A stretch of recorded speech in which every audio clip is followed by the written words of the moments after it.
Anthony, what's happening, man? Man, I'm feeling good. Blessed to be here, man, in your space. Well, you know, this is where we make all the magic happen. Absolutely. All right, what's up with the trucker hat? What's up? You know what? This is my... You feeling a little Darius Rucker? Man, I am. You know, makes a little bad boy of gospel on it a little bit. But, nah, I would say, I think I got the king hat on today, right? Huh? I got a king hat on today. Right. Yeah, I feel like a king today. That's why I wear this trucker hat. So, man, let's talk about where gospel is today. It's very. I love all these different categories. I love when I hear urban contemporary, neo gospel. Okay, now you're going. Tradition. I mean, you start hearing all these different phrases. So, what lane do you believe that you fit in? What a question. What a question after you talk about my rebel hat. You know what's funny, Roland? Last week somebody introduced me. It was on like a Thurgood Marshall event here for scholarships here in D.C. And they introduced me and said, American Urban Contemporary Gospel Artist. Longest title, weirdest title I ever heard in my life. But that's how they introduced me. American Urban Contemporary Gospel Artist. I said, okay, fine. All of it's true, a little bit. But I hate the idea of being boxed into a title. Right. Anyway, and I love the fact that even with gospel right now, we're kind of getting rid of all of these very boxed in titles, and people are just presenting inspiration at the level that they feel or that they're inspired to do it, or how they tick. I like that. Bless you. I feel like for me, some days I'm super urban and I'm a rebel. Other days, you know, catch me on the choir road with a choir in front of me. Other days, I'm spirituals and hymns and real, you know, classical. That's my base. Other days, I want to wild out and I want to be a thug. And all of it is me, and it's all authentic, and it's all okay. And I think there's room for all of it. So I'm gonna answer your question by saying, like, yeah, don't give me no title. Just let me be who I am every day. Right. And if that meets you where you are today, then I did my job. Well, I think it's always interesting when, if you go to a gospel concert. Because you got the real traditional folk. You do. I mean, you got the elder on the front bench, church usher. Come on. Wearing the white gloves, walking in. The lap scarf. With on beat. Side. You got those folks. It's my childhood. Then you got just a whole new generation that ain't tripping on wearing suits and big church hats. Right. And they are praising, worshiping in a different way. Sure. And the reality is, you're supposed to meet folk where they are. 100%. And I think a lot of times, folks are driven away. Because of the boxes? Yeah. Because of the stigma? Because of the boxes, the rules. Absolutely. You can only do this, and you can only do this, and 100%. You can't do this. And so, to me, that limits, frankly, the gospel. Sure, no, 100%. You actually said something my mother says to me like every week when I go out. She says, Anthony, write songs that meet people where they live. And that's always been my thing from day one, Roland, is to write songs that meet people where they live. Well, now we are ministering to a generation that's like Jesus loves me and my tattoos. So some of them still want traditional, but there's a scripture in the Bible that I love the reference about this where Paul said, I become all things to all men that I might save some. In other words, be as authentic as you are, and there's somebody who needs that, the way that you have it. I remember reading a story, and it was a guy, and he was ministering to bikers, Bikers. To bikers. And he was talking about how I approach them. He said, I can't approach them sitting there quoting scripture and hitting them left and right. And it was how he dressed. He also was on the bike as well. Gotcha. People were like, oh my goodness. There you go. Like, how dare you? And he said, I'm sorry, me having a leather jacket on and riding this motorcycle, and yes, on the outward, oh my goodness, you're just this wild rebel. He said, no. I know him on the inside. And it was an amazing story because he said, if I'm trying to reach that person, absolutely, I have to do so in a way where they are comfortable with me, as opposed to me trying to approach them and making them uncomfortable. Absolutely. He who wins souls is wise. You know, the audiences that I've been blessed to be a part of are like the ones you just described. Like, I'm a son of a Baptist preacher. So church is what I know. I understand the culture of it. However, I live in a 2023 real world. As a black man in America, I have that experience to bring to the table. I feel like you'd be doing yourself a disservice by trying to fit yourself in a box. You're gonna leave somebody out. And I think all that we do in gospel music is bait. So it's bait for some fishes out there. Just because it might not be what you would grab a hold of doesn't mean it's useless or that it doesn't have merit. Somebody needs it the way that you have it. Mm-hmm. Somebody else needs it the way somebody else has it. All of it works to me. And I feel like you should just be your authentic self and you'll get the fish you're supposed to. So how do you deal with that when you at First Baptist?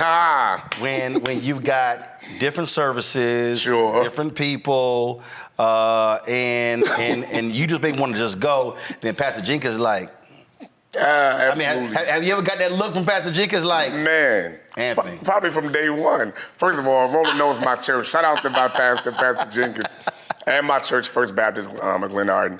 Absolutely, I came there 15 years ago with a mohawk. He was from day one. He was like, "What is this?" Came in with a mohawk? I came in with a mohawk. That was like my day one. I had a mohawk, and after I got on stage with a mohawk, then a whole bunch of young kids started to get mohawks, and then some of the older deacons too. That's when he was like, "Yo, get that mohawk out of here."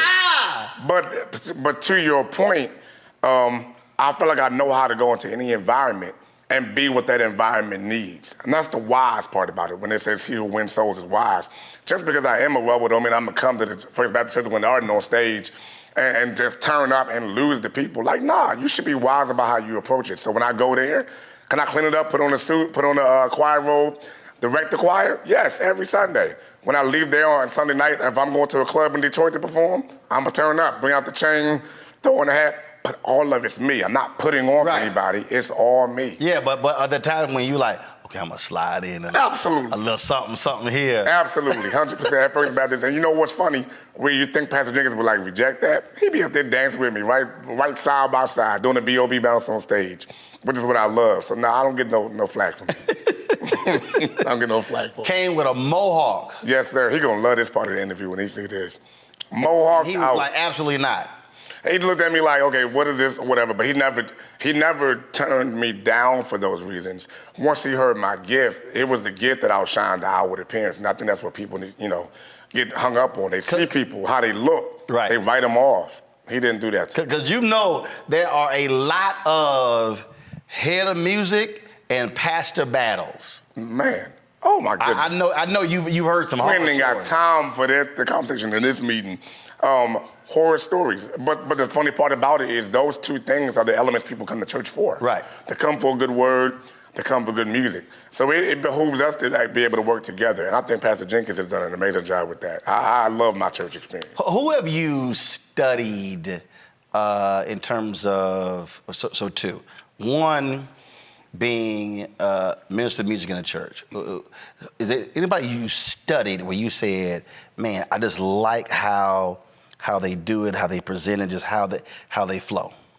Absolutely. One of my biggest inspirations in that realm is Marette Brown Clark. She's a gospel artist as well.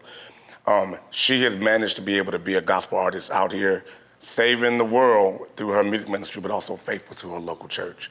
For me, that was always important, Roland. I always wanted to feel like I had, I know I have a local call to my local assembly and a global call. You don't see a lot of examples of people who can do both or that even think both are important, but I don't think I would want to have one without the other. I think people who have the global call part down don't have the anchor of a pastor, a leader, and a solid foundation at home that I think sometimes is necessary to make sure you don't go too far out there. Then on the flip side, having a local church is great for me, so that when I do go out there and I do my global call, I know there's always somebody back at home. If they reject me, if they hate me, if they don't like what I did tonight, when I go back home, it's gonna be like cheers, where everybody knows your name. I'm back home. You know what I mean? Now, on the global call, who have you really liked, admired, either growing up or even present day, where you said, I vibe with that person? So I think, what people call the GOAT in gospel, of course, is a great example. Kirk Franklin is definitely one of the greatest to ever do it. And he's seemed to be able to be relevant in the culture, but still be undeniably who he is as a Christian, as a believer. Very authentic. I think that I love that. When it comes to presentation, I think Donald Lawrence is like the most classic picture of just being true to your art. Like, he's been my biggest inspiration when it comes to just being true to your art. Like, the trends of music come and go, but if this is who you are, be that. Know that there's an audience that loves that. He's the consistent, bar for that to me. So I would throw out those two names for sure. How important is it to be a student of the craft? When young folk come up to me and they say, man, I want to do what you do. Then my response is, but do you want to do what I do? Gotcha. And then because when I throw that out, for a lot of them, they look at me like I'm crazy, and I'm going, if you want to be really great, not popular, not want to be seen in airports and taking selfies, for me, it is study the craft. Ooh. And you actually never stop learning. Never. That to me. So talk about why that is so valuable, studying the craft. Oh, I feel like whether it's songwriting, whether it's singing, whether it's stage presentation, whether it's choir directing, any of that. Right. Even though I feel like every person is unique in nature, you are still following the blueprint that somebody else laid out in some way, shape, or form. People who don't study their craft, to me, just are blowing in the wind. You really just wanted a platform. You didn't want necessarily to be a part of the building of a particular thing. And for me, I feel like with gospel music, you're a part of a legacy that was already established. Right. So it's great for me to be unique in what I present. I'm not saying don't do that, but I am saying it'd be great to know, what did the Caravans do at the height of their career? Right. That grabbed the attention of people. What did the Hawkins do? What was it that made them be what they are? What did Donnie McClurkin do? What did Mary do? So for me, studying the craft as a kid was, growing up, this was vinyls. I'm about to date myself a little bit, because this was not CDs yet. It was still records. That's what I grew up in. My household, my daddy was playing records. But I wanted to read that information. When CDs came out, I wanted to read them credits. Who is doing this stuff, and what's their story? That's always been my thing. And to your point, I never stopped doing that, because I feel like if one day, 20 years from now, somebody turns one of my CDs over and reads it, I want them to know a little bit of my story and study that and help that to become a compass to where they go into their job. I just saw an interview Ice-T did, where he talked about that. He talked about when albums were done. Yes. And he said where everything was a liner notes, and you studied who was the sound engineer and the mixer and who played this instrument on that piece. And he said that whole album told a story. Wow. And to me, that's how I look at in terms of studying the craft. Yes, sir. There's a bunch of folk who can sing. Right. But how do you take care of your voice? How do you make it better? Jeffrey Osborne said to me during COVID, because they couldn't tour or whatever, he started taking voice lessons again. And he said, wow. He said, I hadn't taken voice lessons in 20, 30 years. He said, but this was an opportunity. And here's Jeffrey, 70, 71. Right, I'm about to say, yeah. It was, I want my voice to get better. That to me is why I tell people about studying the craft. Forget the success, the money, the fame, all that sort of stuff like that. That means that you want to be as great as you possibly can be. All the way. And that means putting the work in.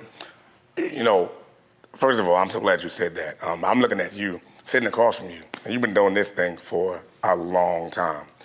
To me, that means that you've also given me your chance not only to learn the craft, but to evolve.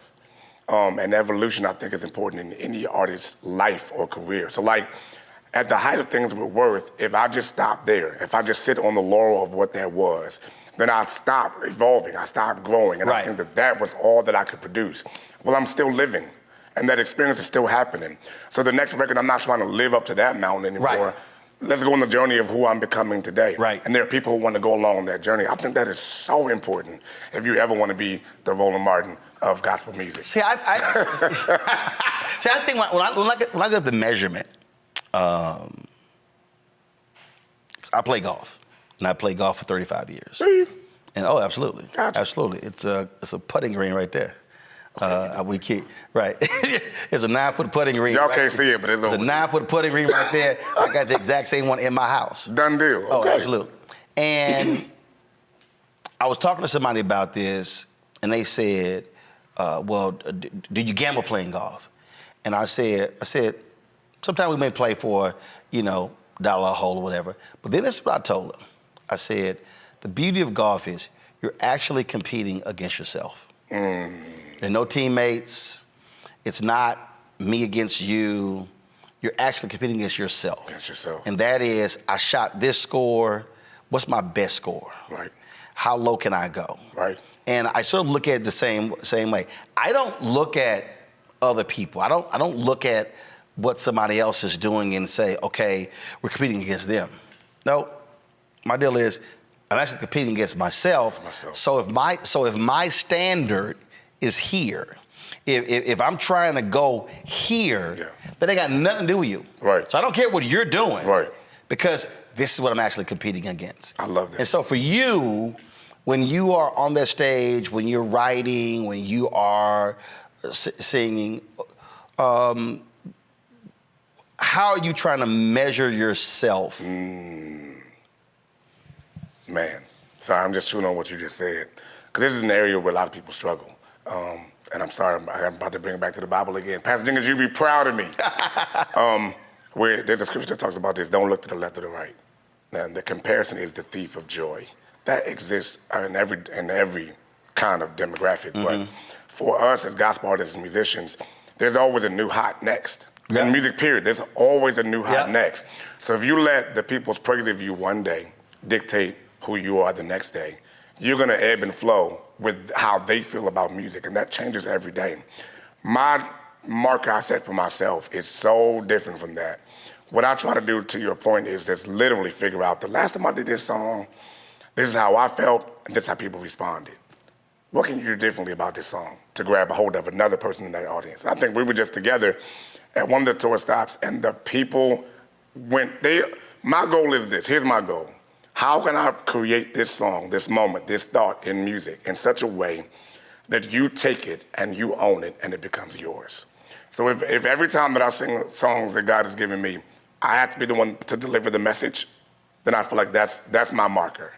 I'm trying to figure out for you to sing this song like it's yours, and let me just stand there and let you have your moment. So when y'all did your hit song, When I got that, you know, my turn up. You were trying to move on. Was I ever? And they I were was like, done. When you Yeah, done? they was not finished. They like, we ain't done. The song is theirs. It's their experience. It's their life. It met them where they live, like my mother said. And for me, that's an indicator that I'm hearing my assignment right. Now you could have stopped it. Because again, and I've seen some artists who are like, look, I got other stuff I want to sing, I want to go on. Right. To me, it's akin to if you are a preacher, and I saw this once, actually I've seen it a couple times, where the praise and worship was so powerful that the preacher never got to the sermon. Now, that takes an ego-less person. Ooh, talk, sir. To go, the moment is so powerful that it ain't about me and my sermon. That what I need to do is flow in the spirit, and wherever it takes me, that's where we go, as opposed to me shutting it down. Absolutely. And then now trying to go here, and I may never be able to recapture that moment. That to me, I think also happens if you're on stage. 100%. And for us, if I'm a servant, that if you're getting what you need, then that was the goal. If you're getting what you need, then that was the goal. So that day, I think we had maybe 3 or 4 songs to do. We only got through 2.5.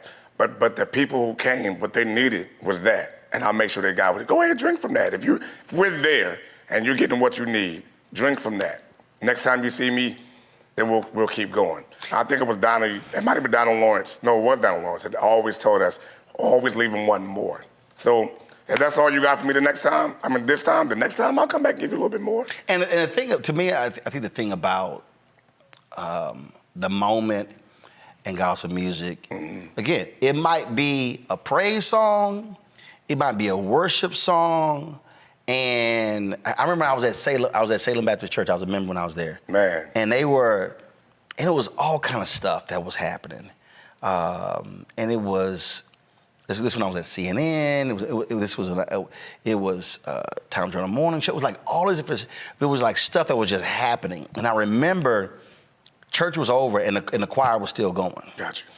And I was just standing there, just in it. And Walter, who is the head of music, he walked over to me. He said, one, I could pray with you. He said, but I could sense you needed to hear what the choir was doing. And I wasn't paying attention to who was around me. I didn't care. We were done. And we may have been at least 15, 20 minutes, and the choir was still going. At the church. Right. So again, it's that's the power to me of the music. Absolutely. Where you don't know who's going through something. Absolutely. But they need that at that moment, at that time, in that place. I see that has to be the goal. You know, if you decide you're going to go on an inspiration, celebration, gospel tour, the goal is to make sure people leave inspired, that they can celebrate. That's the point. So if I don't get through all of my songs or my set, if that's my indicator, then it's about me. Yep. But I'm a servant. I'm a servant to this thing. And that's whether you're at church or whether you're in the biggest venue possible. The goal is to make sure that the audience that's coming gets what they need. You're a servant to that. Have you, I'm sure you have, walked to that stage and this is my set list, but then the room starts speaking to you. And then you get that look like, we ain't doing that. We're about to go another way. Just follow me. I got to go here. Yes, sir. And that's probably scary for a lot of people because that's so off the beaten path. For people who need organization and structure, and from here to there, that dynamic will not only mess them up, it'll probably also ruin the moment. Because then you're just gonna move on from a moment that people actually need. Me, because I'm a bit of a radical, I thrive in that environment. Because for me, again, as a servant to the people, I'm gonna make sure you get what you need. So it's like, I have the same approach. I don't write speeches. So like literally. You don't write speeches? No, don't write speeches. So you're asked to come and speak, you're literally gonna speak from your heart. Yeah, they might give me the theme, whatever. Wow. I'll take it under consideration. Gotcha. But I may go somewhere else. Got it. And when I say I gave a speech in Florida, this woman came up to me. She had a black paper. She's like, "Oh my God!" She says, "We want to run your whole speech in the paper." I was like, "Y'all better transcribe it." Oh man, good luck. And she was like, "What do you mean?" I said, "Baby, that sucker wasn't written." She's like, "Well, can I get your notes?" I was like, "What no notes?" I'd rather know. She said, "You didn't have any index card, no notes?" Nothing. I was like, "Nope." See. She said, "Well, did you write the title down?" Nope. See. And so literally, so there have been moments, a lot of times again, where I'm sitting there, and again, I'm not waiting to speak, and again, I might be taking pictures or whatever. But I remember this one time I was sitting there, and I knew something, and I was like, "Yo, I didn't want to be bothered." And they would come to me like, "Hey, you want something to drink?" "No, I'm fine." "Want something to eat?" "No, I'm fine." And I was and I was just like, it was just like, what's he doing? I'm like, wait till I get that microphone. I mean, it was. I got something I got to get out of right. me. Now I'm talking about. Yes. Was lighting them up, and then it was so funny because I'm telling I knew when I stepped up, I knew what was going to happen. Right. When I got to the microphone. In fact, I think I spoke in Virginia. I was his sister. She's supposed to do a gospel song after me. She's like, "I'm so happy to be here." She says, "They got me to sing." I said, "You don't want to do that." She's like, "What do you mean?" I said, "You don't want to sing that song Not after I get done." Yeah, not. She's like, "No, it's fine." I said, "No, it's not." I said, "I'm telling you." I'm giving you the heads up, right? when I finish. Man. So I suggest you sing that song before I speak. Got you. I said, because when I get done, I'm going to clear the room. But see, that's the confidence of knowing. And that was just like, I'm just letting you know. Absolutely. I mean, so I knew it was like, I was like, I'm telling you. So she sang before I did. She did it before. She sang before, Okay. and then it was over. She like, man, I'm so glad you. She was like, and I said, Yo, kudos to you for letting her know, man. Like, no. I try to tell them to give the awards out, and I tell people that's not being cocky, it's not being arrogant, but when you know a word is being placed in your spirit, Absolutely. and you know what you gonna do, it's like I'm telling y'all. It would be a bad idea for y'all to put. Don't put nothing behind me.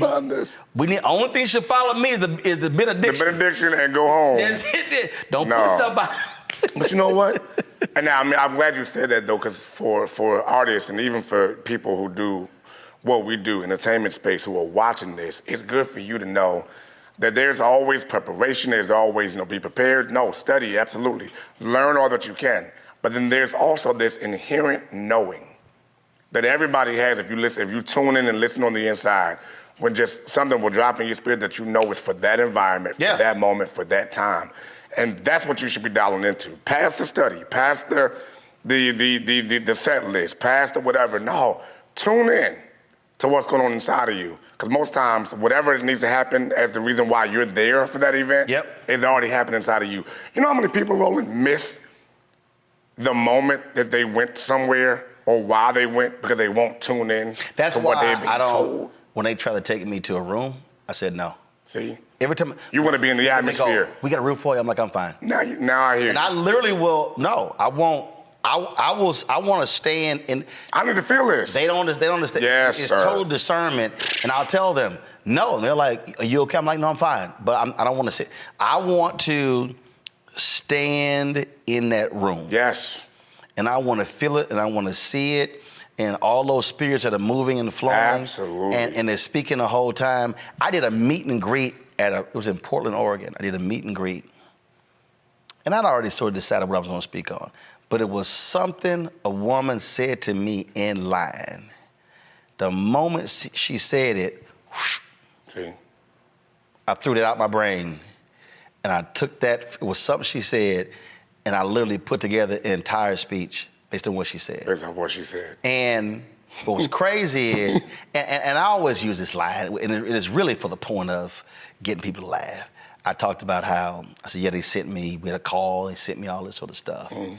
I said, but I ain't paying attention to that. Room started laughing, and then I said, so as I'm thinking about it, so I'm laying this whole thing out. So this guy in front, he's hot. I mean, he's hot. Mm. He was the leader of the group. I mean, his whole body language, his whole. Tight. But what we didn't realize is I picked up on that body language earlier. Got you. And I didn't like his spirit when I met him. Got you. And so now I'm at the microphone, so I'm purposely tweaking him. Oh man, he's burning up. And I'm talking about burning up. I'm talking about just. I mean, I could feel it and sense it. I just kept turning that knife. So when it was over, he gets the speaker's bureau and they say, "Wait, we need to talk to you because this guy said that you were rude, that you didn't take pictures of people." I was like, "Baby, he lying." The woman was like, "What do you mean?" I said, "I guarantee you lying." I said, "I always stay." I said, "Unless I literally have to go." Right. I said, "I guarantee you he lying. Guarantee he lying." And they want him, and it was all kinds of stuff. It was total lie. And so that's why. See. I want when I'm in that place, I want to know, I want to feel it. I want to. 100%. Don't be mad when my light frustrates your demons. It's not me you don't like. You don't like this light that God gave me to shine on whatever's dark in here. That's all that was. But that's why you just said something that I love about. That's the antithesis of what most artists experience. So, you want to get to the point where one day somebody's whisking you away to a special little green room, off the beaten path where you can't hear nothing, bringing you green M&Ms and whatever. But that isolates you in such a way where you have no idea what environment you're walking into. Yep. So no wonder you walked out. You're doing your set list, but nobody's responding because you have no idea what happened before you got there, what's happening after you get there. It's important for you to be dialed in enough to be like, no, let me figure out who's coming. So I know for this tour, I love all the artists who are on the tour. I love them already anyway. So I want to see their set anyway. But knowing how that set is going, seeing the picture that's painted is important because that's a great way for you to figure out, no, I'm not about to flip the mood right here. Right. There's already a mood happening right go. now. Why would I come in and just shift the whole mood on something else? Because my set list is that, nah, tune in. Stop being so grand. If there was a, there you go. If there was a gospel versus. Oh my God. And it's not, and I tell people all the time, it's not a question of you're competing against somebody Sure. else. But if that was how I sort of see it, a gospel versus, because I believe it's sort of like when Sam Cooke and the Soul Stirrers and the Gospel Caravan, all them cats, Dixie, when them cats travel, they were like, you know, we're about to kick y'all behind tonight. Yeah. So they it pulled the best out of them. Who would you love to do a gospel versus with? Woo. First of all, I'm thinking about verses because I love that platform. You got a mic on that side. One stage. And it could be an individual or a group, but that would just be crazy for the audience. For the audience, man. Oh man, that is a crazy question. I have no idea. You know, I would think from the group aspect, it would be somewhere along the lines of like the Walls group. Okay. Just because group-wise, like, you know, people like to hear the harmonies and whatnot that we produce and that we sing. I have great love and admiration for them. So it wouldn't be a competition. It'd be an honor thing. Same thing with Donald Lawrence and Richard Smallwood and these guys. We are because of them. Got it. So, I mean, that would be like a landslide. They would win because I would honor them so much. Like, there's nothing I can do with you. But I think people would love to see that. People would love to see it. All right, last question. So when we talked to Bree. Yes. She struggled mightily because I made a reference to. She struggled mightily. She struggled mightily. Sorry, Bree. I made first of all, because she asked me not to ask you or Hezekiah. She's like, oh, they gonna know. But she wanted me to ask everybody else. Okay. And some other people failed the same test, so I'm holding Bree's black card right now. Okay, very good. It's in review status. Because I was talking and I made a reference to Commodores and Zoom. And she had no idea what I was talking about. Like she didn't know what the Commodores were at all? No, she didn't know she ain't never heard of Zoom. She didn't know that. Okay. Then I said Lionel Richie. She thought I meant Little Richard. That's not true. Straight. Roll the clip. No, Straight go up. ahead. Now then we played the song. Oh yeah, I heard the song. But like literally it was kind of like, I don't know who that is. Okay. And then she was like, yeah, I don't know. Then I said, LTD Jeffrey Osborne. No. She was like, Jeffrey Osborne ain't black. He can't be black with last name Osborne. That's literally what she said. She said, call LTD Larry, Tom, and Dick. She was playing. No. She was joking. No. Roll the clip. No. Bree literally was like, okay. I don't know who them people before are. our generation, though. But I told her, I said, hold up. I said, you know some gospel people before your generation. Then she blamed it on her dad and said, wouldn't let him listen to that. He should have played the music, whatever. Yes, but I was sitting there, but I said, baby, listen, you gon'. Come on, Roland, give her a little bit of benefit of the doubt. Nope. I grew up in a household too where we didn't listen to secular music in my household But you know who the Commodores are. I know who the Commodores are. You know who Lionel Richie is. I know who Lionel Richie is. You know who LTD is. I know who LTD is. You know who Jeffrey Osborne is. I know who Jeffrey Osborne is. That's what I'm saying. I told her, I said, and I think Doe. Oh, man. Let me see. Doe, and it's one of the Walls group, the other ones, they all be, I said, all y'all need to go to black music class. Oh, my goodness. All of them. Give them a break. They got to go to black music class. Give them a break. No breaks. Roland's being hard body on y'all, okay? Wherever y'all at, I'm sorry. I'm trying to be with y'all. But if you grew up in a household like some of us did, like, no, there wasn't no secular music out there. But I did learn those things. I told them they got to catch up. All right, they do. I was like, go to black night class. Yeah. What's them jokes that be on social media where it's like, you know, you get 1 point for everyone that you know? They ain't getting no points though. No, they ain't getting no points. Typically with those, I get 22, 23. Yeah, they ain't getting no points. Got it. Yeah, I told all of them, Lord Jesus. y'all have homework. Help them, Jesus. Yeah. They didn't know the elements. Come on, everybody knows the elements. This is real music we're talking about. The elements known as I didn't ask wind, about and Earth, Wind, and Fire. You don't have to do that. Okay, I'll ask them. But they had no idea. Wow. Literally. And then we play, oh yeah, I heard the song. Oh yeah, I heard that song. I was like, learn who's singing it. Okay, done deal. Learn who's singing the song. Done That's deal. what I told him. I'm done with this whole interview. I gotta go find my people. Yes. Y'all embarrassing us on the world stages right now. Yes, on the McDonald's tour show. Look, I said, look, while you eating your Big Mac or your quarter pounder, there you go. You be listening to Zoom. Don't worry. A love ballad. I'm gonna fix them because my next set, I'm gonna put an EWF reference in there, and everybody gonna know. We're gonna all learn it while we're on this McDonald's Inspiration Celebration. Okay. All right, do that. Hold me to it. Do that. Hold me to it. Do that. There you go. Or throw in love ballad or something. Something. That they. I got them. I'll take care of them. They had no Give me a break. I'm gonna go get them. Don't worry. You got it? I got it. Okay. That's All my right. assignment. Oh, that's your assignment. That's my assignment. All right, appreciate it. Educate him. I got it.